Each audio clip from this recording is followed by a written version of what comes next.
My name is Laura Parisi. I am the 8th grade guidance counselor here at Western. Hi, I'm Mr. Healy, assistant principal, Western Middle School.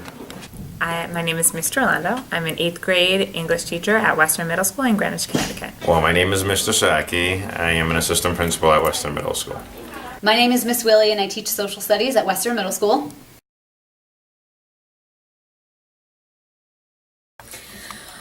Well, when students or kids are experiencing online bullying, it's really important that they notify their parents as soon as possible. Anytime a situation occurs outside of school, it's a priority to let your parents know, as well as being able to, ask for help. So, for example, if someone is picking on you or is being mean to you online, it's definitely important to touch bases with your guidance counselor, a teacher, a trusted adult, someone that you may feel very comfortable to, like expanding on exactly what happened. The worst thing that kids can do is not tell an adult and handle the situation on their own, because usually what happens is when you try to handle a situation on your own, it can really escalate. And one thing that's difficult about cyberbullying compared to regular bullying is, like with cyberbullying, a lot of it's anonymous at times. So it's harder to find out who exactly is doing the bullying. But if there is a situation where you're being bullied online and you know who it is, never ever delete the post. Text messages, that's all used as evidence to kind of support the fact that you're being bullied. So it's really important to take all of that with you when you report it to, a guidance counselor, assistant principal, a principal, a teacher. Those are all resources in school that you can report it to, as well as being able to report it to whoever is at home with you. Cyberbullying is against the law, so if you are being cyberbullied, it's important to have an adult at home notify the police. That's basically the best step if it's occurring outside of school. Or if it's occurring outside of school but it's impacting you in school, you have to let an administrator, a principal, or a teacher know. We can't address the situation unless someone tells us about the situation, about the bullying, so that's the important piece to it. Definitely not try to handle it themselves. That usually tends to make things a little bit more challenging and complex. My advice would be to let their parents know, let members of the school know, especially if it's another student in the school, because we have systems and supports in place to address those situations. But once a student tries to handle it themselves, it usually tends to get a little bit worse rather than better. If you're experiencing online bullying, it's really important that you inform an adult of the bullying that is taking place. You have to go to either a parent or someone that you trust within your school system and let them know what's happening, because if you don't tell someone, it's going to continue, it's not going to stop, and it may even get worse. So it's really important to confide in someone that can do something about it, someone that's in a position of power like a parent or a teacher. I would say the first and the most important thing is to not delete what is being sent to you. I would say save it or make a copy of it so that you can share that with another adult, so that that's your proof in terms of what's been going on with you. You have to do what you feel comfortable with. For some people that might mean telling a friend, asking for advice from a friend. It might mean telling a parent or a sibling or a teacher. I think it's important to tell somebody, because it's tough to read those things. It's tough to read mean things about you. And you shouldn't have to, ever. But if you do, you should at least find some comfort in somebody else. As a teacher, I think it's important to tell an adult, too, because maybe that they can try to give some solid advice that this child themselves can help, alleviate the situation, or they can step in. But I know some people don't feel comfortable with that, and they don't have an adult in their life that they feel okay to talk to. So at least they should tell somebody so that they're not alone, so that they have comfort in somebody else, because the cyberbully himself is a bully, is a mean person. And I think that kids need to realize that that's what's wrong, not them.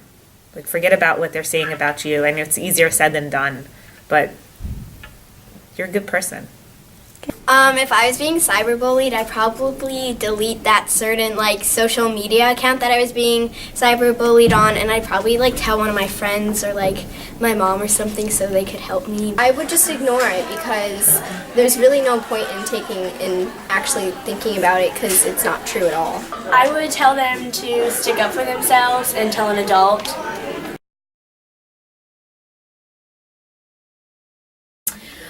Preventing cyberbullying can be difficult. What I would suggest is to make sure you're on sites that your parents are monitoring. So for example, certain sites like ask.fm where you post anonymous posts, anonymous comments, that's probably the worst website to use because people can write mean and hurtful things. And then what ends up happening is you're in a situation where you don't know who's saying these mean things. It's having a direct impact on students' emotions.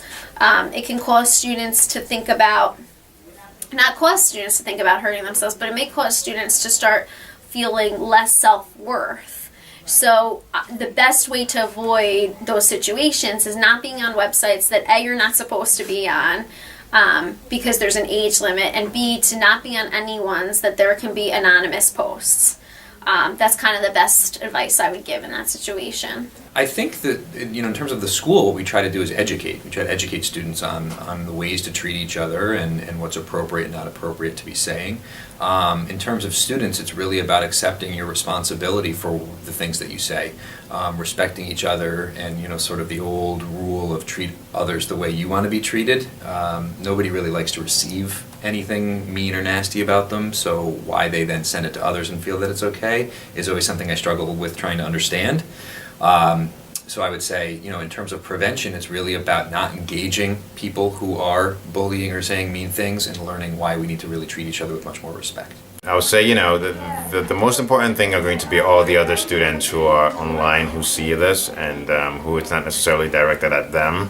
But those are similar to the bystanders when things is happening in real life. There are a lot of kids who go on to websites numerous times and they see inappropriate things that are on there about other students.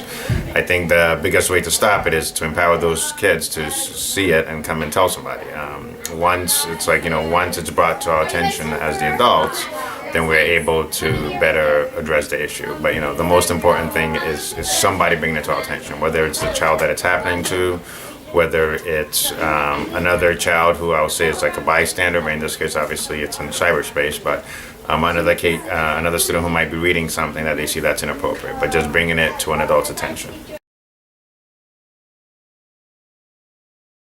I would tell them that to let the bully know that it's not okay and that their feelings are being hurt. And I would tell them to ignore it and don't even get worried about it.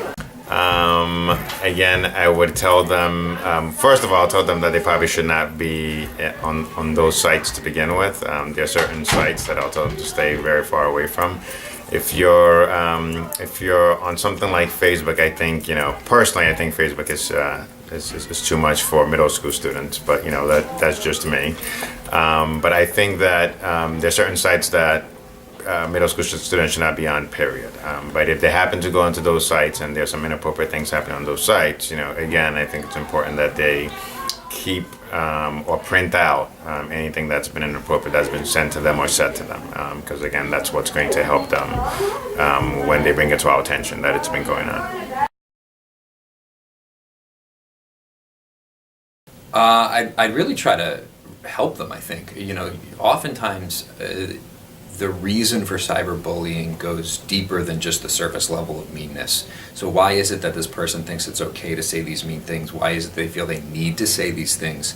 And trying to get to the root cause of the issue so that we can then work backward and provide education as to how better to handle any issues or concerns they may be having as opposed to lashing out.